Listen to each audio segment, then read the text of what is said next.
আমরা যে 12 রবিউল আউয়াল ঈদে মিলাদুন নবী পালন করি, আনন্দ উদযাপন করি, খুশি উদযাপন করি, এটা আমাদের ঘোষণা নয়, স্বয়ং আল্লাহ তাআলা বর্ণনা করেছেন, স্বয়ং আল্লাহ তাআলা ঘোষণা করেছেন। আল্লাহ রাব্বুল আলামিন আল্লাহর কালামে কোরআনের মধ্যে জানিয়ে দেয়, কুল বিফাদলিল্লাহি ওয়া বিরহমাতিহি ফাবিযালিকা ফালইফরাহু হুয়া খায়রুম মিম্মা ইয়াজমাউন। চিৎকার দিয়া বলেন আল্লাহু আকবার। আল্লাহ রাব্বুল আলামিন আল্লাহর কালামে কোরআনের মধ্যে বর্ণনা করেন, কুল, হে নবী আপনি বলুন, বিফাদলিল্লাহ আমি আল্লাহর দয়া, ওয়া বিরহমাতিহি আর আমি আল্লাহর রহমত, ফাবিযালিকা ফালইফরাহু তোমরা আমি আল্লাহর দয়া এবং আমার রহমত নিয়ে, দয়া এবং রহমত নিয়ে এই দুটা জিনিস নিয়ে তোমরা আনন্দ করো, খুশি উদযাপন করো। চিল্লায়া বলেন সুবহানাল্লাহ। আল্লাহ রাব্বুল আলামিন আল্লাহর কালামে কোরআনের মধ্যে বলেন, ও নবী আপনি জানায়া দেন, আপনি বিশ্বের तमाम মুসলমানদেরকে বলে দেন, আপনার উম্মতদেরকে আপনি জানায়া দেন, তারা যেন আমি আল্লাহর দয়া এবং আমার রহমত নিয়ে, আমার অনুগ্রহ নিয়ে তারা যেন আনন্দ করে, খুশি উদযাপন করে। এই আনন্দ করাটা, খুশি উদযাপন করাটা কতটুক হতে হবে, কি রকম হতে হবে, আল্লাহ জানায় দেয়, হুয়া খায়রুম মিম্মা ইয়াজমাউন। তোমাদের এই আনন্দ করাটা, আমি আল্লাহ যে দুইটা দয়ার কথা বললাম, একটা আমি আল্লাহর দয়া আর একটা হচ্ছে আমি আল্লাহর রহমত, এই দুটা জিনিস নিয়ে তোমরা যে আনন্দ করবা, খুশি উদযাপন করবা, তোমাদের এই আনন্দ করাটা, খুশি উদযাপন করাটা হতে হবে হুয়া খায়রুম মিম্মা ইয়াজমাউন, যাবতীয় সব কিছু থেকে উত্তম। চিল্লা বলেন সুবহানাল্লাহ। আপনার সন্তান জন্ম নিলে আপনি যেইভাবে খুশি হয়ে যান, আপনার মেয়ে জন্ম নিলে আপনি যেইভাবে খুশি হয়ে যান, আপনি একটা সরকারি চাকরি পেলে যেইভাবে খুশি হয়ে যান, আপনি যদি হঠাৎ করে কোটি টাকার মালিক হয়ে যান, যেইভাবে আপনি খুশি হয়ে যান, আনন্দিত হয়ে যান, আমার আল্লাহ তাআলা বলে যাবতীয় সব কিছু থেকে ওই আনন্দ করার চাইতেও আমার নবী প্যারে মুস্তাফা সাল্লাল্লাহু আলাইহি ওয়াসাল্লাম রাহমাতাল লিল আলামিন নবীজির আগমনে আনন্দ করাটা, নবীর আগমনে খুশি উদযাপন করাটা হতে হবে সব কিছুর চাইতে উত্তম। চিল্লায়া বলেন সুবহানাল্লাহ। তাহলে আল্লাহ রাব্বুল আলামিন আল্লাহর কোরআনুল কারীমের মধ্যে বলেন, দুইটা জিনিস নিয়ে আনন্দ করতে হবে, দুটা জিনিস নিয়ে খুশি উদযাপন করতে হবে। আল্লাহকে যদি প্রশ্ন করা হয়, আল্লাহ আপনি বললেন আপনার দয়া নিয়ে আনন্দ করব, আপনার অনুগ্রহ নিয়ে আনন্দ করব, খুশি উদযাপন করব, আপনি বলেছেন আপনার রহমত নিয়ে আনন্দ করব, খুশি উদযাপন করব।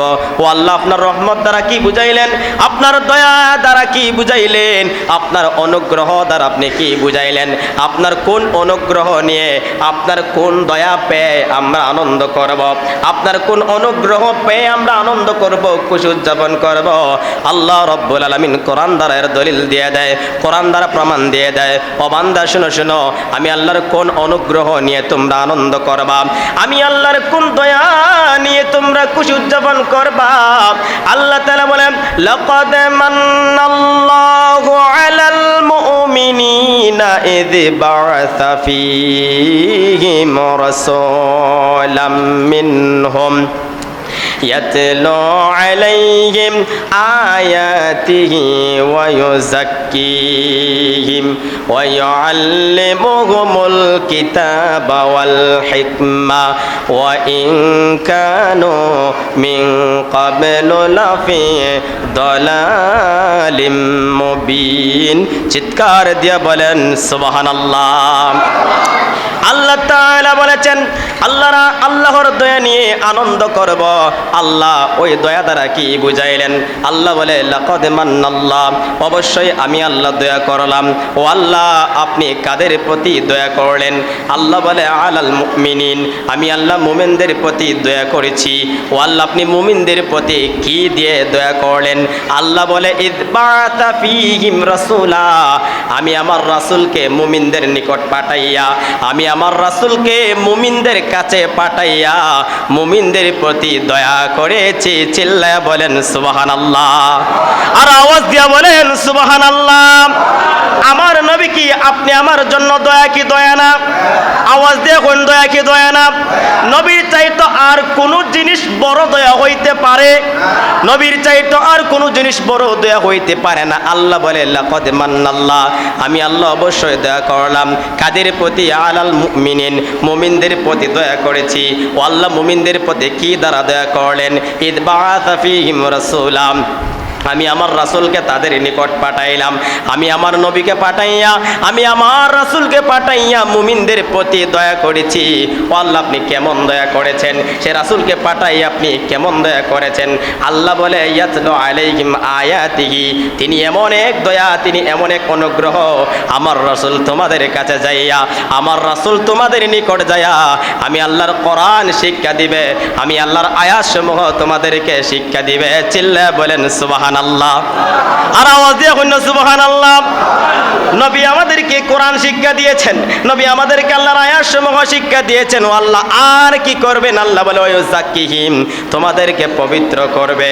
ও আল্লাহ আর কি করবেন? ওয়ায়ুআল্লিমুহুমুল কিতাবা ওয়াল হিকমা, এবং তোমাদেরকে কিতাব ও জ্ঞান বিজ্ঞানের শিক্ষা দিবেন। চিল্লায়া বলেন সুবহানাল্লাহ। ওয়া ইন কানু মিন ক্বাবলু লাফি দালালিম মুবিন, কেননা ইতিপূর্বে তোমরা গুমরাহির মধ্যে ছিলে, ইতিপূর্বে তোমরা পথভ্রষ্ট ছিলে, ইতিপূর্বে তোমরা অপবিত্র ছিলে। এজন্য আমার রাসূলকে পাঠাইয়া তোমাদেরকে পবিত্র করেছি, আমার রাসূলকে পাঠাইয়া গুমরাহি দূর করে দিয়েছি।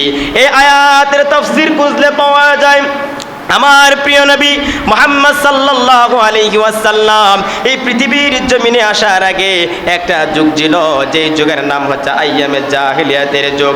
যেই যুগের মানুষেরা গুনাহের মধ্যে লিপ্ত ছিল, যেই যুগের মানুষেরা বর্বরতার মধ্যে লিপ্ত ছিল, যেই যুগের মানুষেরা খারাপ কাজে লিপ্ত ছিল, যেই যুগকে বলা হতো আইয়ামে জাহিলিয়াতের যুগ। ওই যুগ অত্যন্ত খারাপ যুগ ছিল। যেই যুগের মধ্যে যদি কোনো মেয়ে সন্তান জন্মগ্রহণ করত, ওই মেয়ে সন্তানকে জীবন্ত দাফন করা হইতো। কোনো মেয়ে জন্ম নিলে মেয়েকে বাঁচিয়ে রাখা হতো না, মেয়েকে মেরে ফেলা হতো, জীবন্ত দাফন করা হতো। ওই যুগে মেয়েদের কোনো সম্মান ছিল না, মেয়েদের কোনো ইজ্জত ছিল না। ভাই বোনের সঙ্গে জিনা করত, বাবা মেয়ের সঙ্গে জিনা করত। চিল্লা বলেন নাউজুবিল্লাহ, আর আওয়াজ দিয়ে এখন নাউজুবিল্লাহ। ওই যুগ ছিল আইয়ামে জাহিলিয়াতের যুগ, বর্বরতার যুগ। ওই যুগ ছিল গুনাহের যুগ। ওই যুগে আমার আল্লাহ আমার প্রিয় নবী মুহাম্মদ সাল্লাল্লাহু আলাইহি ওয়াসাল্লামকে পাঠাইয়া জাহিলি যুগের খারাপ কালচারকে দূর করে দিয়েছেন, পৃথিবীর সমস্ত অন্ধকারকে দূর করে দিয়েছেন। আমার নবী আসার সঙ্গে সঙ্গে পৃথিবীর সমস্ত অন্ধকার দূর হয়ে যায়, পৃথিবীর সমস্ত কালো মেঘ কেটে যায়। আমার নবী আসার সঙ্গে সঙ্গে সমস্ত পৃথিবীটা পবিত্র হইয়া যায়। চিল্লায়া বলেন সুবহানাল্লাহ। নবীর একজন সাহাবী যার নাম ছিল আবু বকর সিদ্দিক রাদিয়াল্লাহু তাআলা আনহু, ওই আবু বকর সিদ্দিক রাদিয়াল্লাহু তাআলা আনহু সম্পর্কে হাদিস শরীফের মধ্যে এসেছে, সমস্ত নবীদের পরে মানুষের মধ্যে, সমস্ত নবীদের পরে যার সম্মান বেশি, যার মর্যাদা বেশি, মানুষের মধ্যে যার মর্যাদা বেশি, নবীদের পরে যার স্থান, নবীদের পরে যার সম্মান, তিনি হইল আবু বকর সিদ্দিক। চিল্লা বলেন সুবহানাল্লাহ। আবু বকর সিদ্দিকের সম্মান কম না বেশি? আওয়াজ দিয়ে এখন কম না বেশি? নবীদের পরে সমস্ত মানুষদের চাইতে বেশি সম্মান হচ্ছে আবু বকর সিদ্দিকের। আমার নবী হাদিসে পাকের মধ্যে বলেছেন, আমার পরে যদি কেউ নবী হইতো তাহলে আবু বকর সিদ্দিক নবী হয়ে যাইত। আরো জোরে বলেন সুবহানাল্লাহ। সেই আবু বকর সিদ্দিক সাধারণ একজন মানুষ ছিলেন, কিন্তু এত দামি হয়ে গেলেন, এত মর্যাদা সম্পন্ন হয়ে গেলেন। ওই যুগে কিন্তু আবু জাহেল ছিল কি ছিল না? আওয়াজ দেখুন, ছিল কি ছিল না? আবু জাহেল ছিল, উতবা ছিল, সাইবা ছিল, কিন্তু আবু বকর সিদ্দিক রাদিয়াল্লাহু তাআলা আনহু তিনিও ছিলেন। তিনি আমার নবীর কাছে ইসলাম ধর্ম গ্রহণ করে আমার নবীর সংস্পর্শে লেগে, নবীর মহব্বতে লেগে আমার আল্লাহ তাআলা সিদ্দিক আকবরের এত সম্মান বাড়াইয়া দিলেন। এত মর্যাদার অধিকারী বানায় দিলেন। আমার আল্লাহ আবু বকর সিদ্দিককে ঘোষণা করে দিলেন সিদ্দিক, যিনি হচ্ছেন সত্যবাদী। চিল্লায় বলেন সুবহানাল্লাহ। এবং সমস্ত মানুষের চাইতো নবীদের পরে যার মর্যাদা, তিনি হচ্ছেন আবু বকর, একমাত্র আমার নবীর কারণে। আওয়াজ দেওয়া হয় না সুবহানাল্লাহ? আমার নবীর কারণে সেই রাহমাতাল লিল আলামিন নবীজি এই পৃথিবীর জমিনে তাশরীফ এনেছেন। আমার নবী আসার কারণে জাহিলি যুগের মানুষেরা ভালো হয়ে গেল, ওই জাহিলি যুগের মানুষেরা ভালো হয়ে গেল। আমার নবীর আগমনের কারণে ওই জাহিলি যুগের মেয়েদের সম্মান বেড়ে গেল, মা বোনদের ইজ্জত বেড়ে গেল, মা বোনদের সম্মান বেড়ে গেল। মেয়েদেরকে যে খুন করা হইতো এটা বন্ধ হয়ে গেল। একটা ঘটনা গভীর মনোযোগ দিয়ে শোনান। নবীর একজন সাহাবী যিনি পরে ইসলাম ধর্ম গ্রহণ করেছেন, যার নাম ছিল দাহিয়াতুল কালবি। সেই দাহিয়াতুল কালবি একটা নয় দুটা নয়, তিনি 70টা মেয়ে সন্তানকে, 70টা কন্যা সন্তানকে জীবন্ত দাফন করেছেন। চিল্লা বলেন নাউজুবিল্লাহ। দেখেন আমার নবী যা আমাদের প্রতি কত দয়া। আল্লাহ তাআলা আমার নবীকে আমাদের প্রতি কত ইহসান করে পাঠিয়েছেন, কত বড় অনুগ্রহ করে পাঠিয়েছেন, কত বড় দয়া করে পাঠিয়েছেন। ওই যুগের মানুষেরা মেয়েদেরকে জীবন্ত দাফন করে ফেলত। দাহিয়াতুল কালবি একটা নয় দুটা নয়, 69টা মেয়ে সন্তানকে জীবন্ত দাফন করার পরে তিনি ব্যবসার জন্য বাণিজ্যের উদ্দেশ্যে রওনা দিয়ে দিবেন। ওই মুহূর্তে ওনার স্ত্রীর গর্ভের মধ্যে ওনার একটা বাচ্চা রয়েছে। ওনার স্ত্রীকে ডাক দিয়ে বলে, বিবি রে, ও বিবি, তোমার গর্ভে যে বাচ্চাটা রয়েছে এটা যদি ছেলে সন্তান হয় তাহলে আদর যত্ন করে লালন পালন করে বড় করবা, আর যদি রে বিবি মেয়ে সন্তান হয় তুমি তাকে মেরে ফেলবা, তুমি তাকে দাফন করে ফেলবা, তাকে বাঁচিয়ে রাখবা না। এই কথা বলে দাহিয়াতুল কালবি তিনি চলে গেলেন ব্যবসা করার জন্য।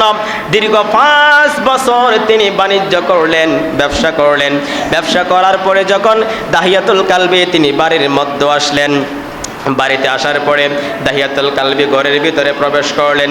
ঘরের ভিতরে প্রবেশ করার পরে ওই দাহিয়াতুল কালবি তাকাইয়া দেখে ওনার ঘরের ভিতরে সুন্দর একটা মেয়ে দেখা যায়, পূর্ণিমার চাঁদের মতন সুন্দর একটা মেয়ে দেখা যায়। দাহিয়াতুল কালবি ডাক দিয়া বলে, বিবি রে, ও বিবি, আমাদের ঘরে যে মেয়ে বাচ্চাটা দেখা যায় এই বাচ্চাটা কার?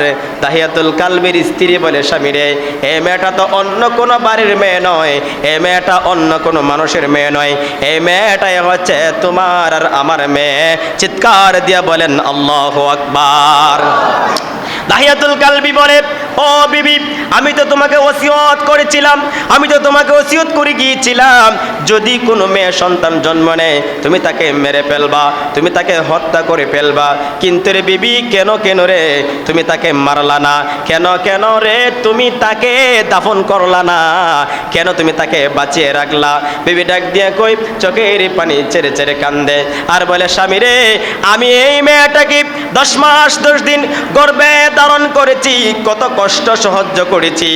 10 মাস 10 দিন পরে যখন আমি আমার মেয়ে জামিলাকে জন্ম দিয়েছি তখন আমি বুঝতে পেরেছি আমার কতটুকু কষ্ট হয়েছে।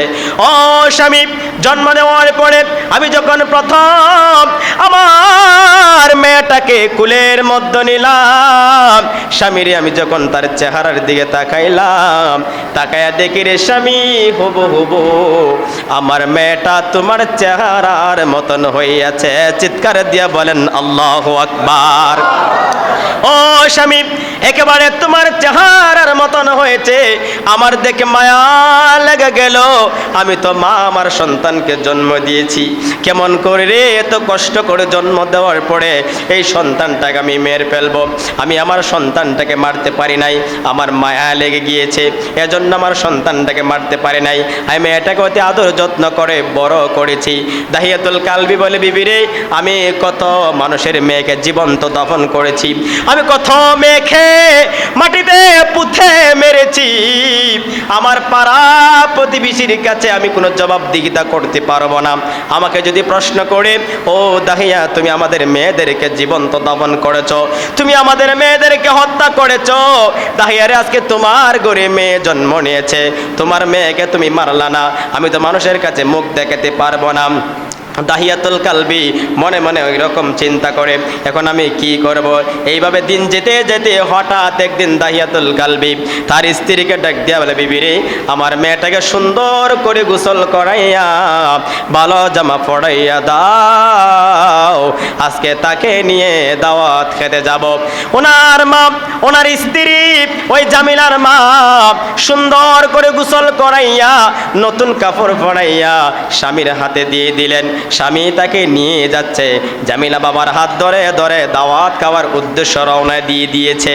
এই দিক দিয়ে মায়ের মনে একটা অশান্তি আরম্ভ হয়ে গেল, না জানি রে আমার স্বামী আমার মেয়েটাকে কি করে ফেলে। দাহিয়াতুল কালবি নিয়ে গেল এমন একটা জায়গায়, নিয়ে গেল যেখানে কোনো মানুষ দেখা যায় না, যেখানে কোনো বাড়ি ঘরে দেখা যায় না, মরুভূমির প্রান্তে নিয়ে দাহিয়াতুল কালবি ওই মরুভূমিতে গর্ত খনন করতে আরম্ভ করে দিল। গর্ত খনন করতে করতে দেখা যায় দাহিয়াতুল কালবির চেহারাটা ঘেমে গিয়েছে, ঘাম বেয়ে বেয়ে পড়তেছে। জামিলা দাহিয়াতুল কালবির কাছে এসে বলতেছে, বাবা এত কষ্ট করে গর্ত খনন করতেছো, বাবা গো তোমার অনেক কষ্ট হচ্ছে, আমার কাছে কন্তিটা দাও, আমি নিজেই তোমার গর্তের কাজে সাহায্য করি। দাহিয়াতুল কালবির হাতে কন্তিটা নিয়ে ওই মেয়েটা নিজেও গর্ত খনন করলেন, আবার দাহিয়াতুল কালবি ওনার হাত থেকে নিয়ে আবার গর্ত খনন করতে লাগলেন। গর্ত খনন করতে করতে এক পর্যায়ে যখন বুক পর্যন্ত গর্ত খনন হয়ে গেল, দাহিয়াতুল কালবি ডাক দিয়া বলে, মারে মা জামিলা, আমার গর্ত খননের কাজ শেষ হয়ে গিয়েছে, এই গর্তের ভিতর থেকে আমি উঠব, তুমি আমাকে একটু তোলো। এই বলে যখন হাতটা বাড়িয়ে দিলেন, ওই দাহিয়াতুল কালবি এত সুন্দর একটা মেয়ে জামিলাকে হাতে ধরে টান দিয়া গর্তের ভিতরে ফালাইয়া বুকের মধ্যে ফাড়া দিয়ে দাঁড়ায়া যায়, চিল্লায়া বলেন নাউজুবিল্লাহ। বুকের মধ্যে ফাড়া দিয়ে দাঁড়িয়ে গেলেন এবং উপর থেকে মাটি চাপা দিয়ে দিচ্ছেন, বালি ফেলে দিচ্ছেন, পাথর চাপা দিয়ে দিচ্ছেন। জামিলা চিৎকার দিয়ে কান্দে আর ডাক দিয়ে বলে, বাবা আপনি আনলেন আমাকে দাওয়াত খাওয়ানোর জন্য, কিন্তু এই গর্তের ভিতরে ফালাইয়া আমার বুকের মধ্যে দাঁড়ায়া কেন গো এইভাবে আপনি মাটি চাপা দিয়ে দিচ্ছেন? বাবা গো আমি জানতে চাই আমার অপরাধটা কি, আমি কি এমন কাজ করেছি, কি অন্যায় করেছি, আমার অপরাধটা কি? আপনি আমাকে এইভাবে কঠিন শাস্তি দিচ্ছেন, জীবিত অবস্থা আমাকে দাফন করে দিচ্ছেন। দাহিয়াতুল কালবি ডাক দিয়া বলে, জামিলা তোমার একটাই মাত্র অপরাধ, তোমার আগে আমি 69টা মেয়ে সন্তানকে জীবন্ত দাফন করেছি। জামিলা রে, তুমি আমার ঘরে মেয়ে সন্তান হয়ে জন্ম নিয়েছ, এটাই ছিল তোমার অপরাধ, এটাই ছিল তোমার অপরাধ। তুমি যে আমার মেয়ে এই কথা যদি আমার পাড়া প্রতিবেশী জানে, আমি মানুষের কাছে মুখ দেখাতে পারবো না, আমি চলতে পারবো না, তোমাকে এই জন্য আমি দুনিয়ায় জীবিত রাখবো না, তোমাকে আমি মেরে ফেলবো, জীবন্ত দাফন করে ফেলবো। এই বলে মাটি চাপা দিয়ে দেয়। জামিলা চোখের পানি চেরে চেরে কান্দে আর ডাক দিয়া বলে, বাবা আপনি আমাকে এইখান থেকে ছেড়ে দেন, আপনি আমাকে ছেড়ে দেন, এইভাবে মারবেন না। আমি এমন একটা দেশে চলে যাব যেই দেশে গেলে দাহিয়াতুল কালবিকে কেউ চিনে না, তুমি আমার বাবা এই কথাটা কেউ জানতে পারবে না, ওই রকম একটা দেশে চলে যাব। আমি নগরে নগরে ভিক্ষা করে খাবো বাবা গো, কোনোদিনও তোমার পরিচয় দিব না, তোমার ঘরের দরজায় যাব না, এই এলাকায় আমি কোনো দিনও আসবো না, আপনি আমাকে এরপর এইভাবে মারবেন না, আমাকে মুক্তি দিয়ে দেন। কিন্তু দাহিয়াতুল কালবির অন্তরে মায়া লাগে না, মাটি চাপা দিয়ে যখন দাহিয়াতুল কালবি চলে যায়, মেয়েটা পাথরের চাপায় মাটির চাপায় কলিজাটা পেটে যায় আর চোখের পানি ছেড়ে ছেড়ে কান্দে। শেষ নিঃশ্বাস ত্যাগ করার আগে জামিলা ডাক দিয়ে কয়, বাবা তোমার কি একটু মায়া লাগে না? দেখো গো তোমার জামিলার পাথরের চাপাতে, বালির চাপাতে, মাটির চাপাতে কলিজা ফেটে যাইতেছে। ও বাবা তুমি আমাকে একা একা রেখে এই মরুভূমিতে ফেলে যাও না, আমাকে মুক্তি দিয়ে দাও। কোনোদিন গো তুমি যে আমার বাবা এই কথাটা কোনো মানুষকে বলবো না, কোনো মানুষের কাছে পরিচয় দিব না, আপনি আমাকে ছেড়ে দিন, আমি নগরে নগরে ভিক্ষা করে খাবো, কোনো দিনও তোমার বাড়িতে যাব না। এই কথা বলার পরপরই দাহিয়াতুল কালবির মেয়ের জামিলার কলিজাটা পাইটা জানটা বের হয়ে যায়। ওই সময় দাহিয়াতুল কালবির অন্তরে মায়া লেগে গেল, অন্তরের ভিতরে একটা কম্পন আরম্ভ হয়ে গেল। আয় রে হায়, আমি কি করলাম? আমার আপন মেয়েটাকে নিজ হাতে কবরস্থ করে দিয়েছি, নিজ হাতে দাফন করে দিয়েছি, নিজ হাতে মেরে ফেলেছি। আমি তো আল্লাহর কাঠগড়ে আসামি হয়ে গেলাম। ঘরের মধ্যে যাইয়া দাহিয়াতুল কালবি চোখের পানি চেড়ে চেড়ে কান্দে, এমনভাবে হাউমাউ করে দাহিয়াতুল কালবি কান্দে রে, তার চোখের পানিতে গাল বেবে বৃষ্টির মতন পানির ফোঁটাগুলা জমিনের মধ্যে পড়তেছে। ওনার স্ত্রী আয়েশা ডাক দিয়া বলে, স্বামী রে, ও স্বামী, আমার মেয়ে জামিলা কোথায়? আর তুমি কি জন্য রে এইভাবে কান্নাকাটি করো? দাহিয়াতুল কালবি বলে, বিবি রে, আমি তো বড় অন্যায় করে ফেলেছি, আমি অনেক বড় অপরাধ করে ফেলেছি, আল্লাহর কাঠগড়ে আসামি হয়ে গেলাম। আমি নিজ হাতে রে বিবি আমার মেয়ে জামিলাকে জীবন্ত দাফন করে ফেলেছি। এই কথা শোনার পরে মা চিৎকার দিয়ে কান্দে আর বলে, স্বামী রে, তুমি কি করলা, কি করলা? আমাদের এই আদরের মেয়েটাকে তুমি নিজ হাতে মেরে ফেললা। দাহিয়াতুল কালবিও কান্দে, বিবির আমি তো আল্লাহর কাঠগড়ে আসামি হয়ে গেলাম, আল্লাহর কাঠগড়ে আসামি হয়ে গেলাম, কাল হাসরের ময়দানে আমি আল্লাহর দরবারে কি জবাব দিব? দাহিয়াতুল কালবির স্ত্রী বলে, ও স্বামী, শুনো শোনো, যদি তুমি মাপ পেতে চাও, ক্ষমা পাইতে চাও, জলদি করে মক্কা নগরীতে একজন নবী এসেছে, ওই নবীর দরবারে চলে যাও। নবীর দরবারে গেলে তোমার সমস্যার সমাধান হইতে পারে। দাহিয়াতুল কালবি আল্লাহর নবীর দরবারে চলে গেলেন। নবীর দরবারে যাইয়া নবীর কদমের মধ্যে লুটে পড়লেন আর চোখের পানি ছেড়ে ছেড়ে কান্দেন। আল্লাহর নবী বলে, দাহিয়া রে, এইভাবে দাহিয়াতুল কালবি বলে, ইয়া রাসূলুল্লাহ, ইয়া হাবিবাল্লাহ, নবী গো, আমি বড় অন্যায় করে ফেলেছি, অপরাধ করে ফেলেছি। একটা নয়, দুটা নয়, আমি 70টা মেয়ে সন্তানকে জীবন্ত দাফন করেছি, সর্বশেষ যাকে জীবন্ত দাফন করেছি, ইয়া রাসূলুল্লাহ, এটা হচ্ছে আমার নিজের মেয়ে। নবী গো, আমি 70টা খুনের আসামি, আল্লাহ আমাকে মাফ করবে না, আমি আল্লাহর কাঠগড়ে আসামি হয়ে গেলাম। নবী গো, আপনার দরবারে এসেছি, ওই গুনাহ থেকে মাফের কোনো ব্যবস্থা আছেনি? আমার নবী একটা মুস্কি হাসি দিয়ে দাহিয়াতুল কালবিকে বলে, ও দাহিয়াতুল কালবি, আছে আছে রে, তুমি যদি কালেমা পড়ে মুসলমান হয়ে যাও, মুসলমান হয়ে যাও, কালেমা পড়ে যদি মুসলমান হয়ে যাও, মুসলমান হওয়ার কারণে, কালেমা পড়ার কারণে আমার আল্লাহ তোমার যাবতীয় সমস্ত গুনাহগুলো মাফ করে দিব। চিল্লায়া বলেন সুবহানাল্লাহ। দাহিয়াতুল কালবি তিনি কালেমা পড়লেন, মুসলমান হয়ে গেলেন। আমার নবী দাহিয়াতুল কালবিকে বুকের মধ্যে জড়াইলেন, জড়াইয়া বলেন, দাহিয়া, আমার আল্লাহ তোমাকে 3টা পুরস্কার দিয়েছেন। ও দাহিয়া, শোনো শোনো, 1 নম্বরে, দাহিয়া রে, তুমি যে 70টা খুনের আসামি ছিলা, ওই 70টা খুনের গুনাহ আল্লাহ তোমাকে মাফ করে দিয়েছেন। আরো জোরে বলুন সুবহানাল্লাহ। ও দাহিয়াতুল কালবি, শুনো শোনো, তুমি 70টা খুন করেছ, 70টা খুনের গুনাহ আল্লাহ মাফ করে দিয়েছেন। 2 নম্বরে, আল্লাহ তাআলা তোমাকে জান্নাতি হিসেবে কবুল কইরা নিয়েছেন।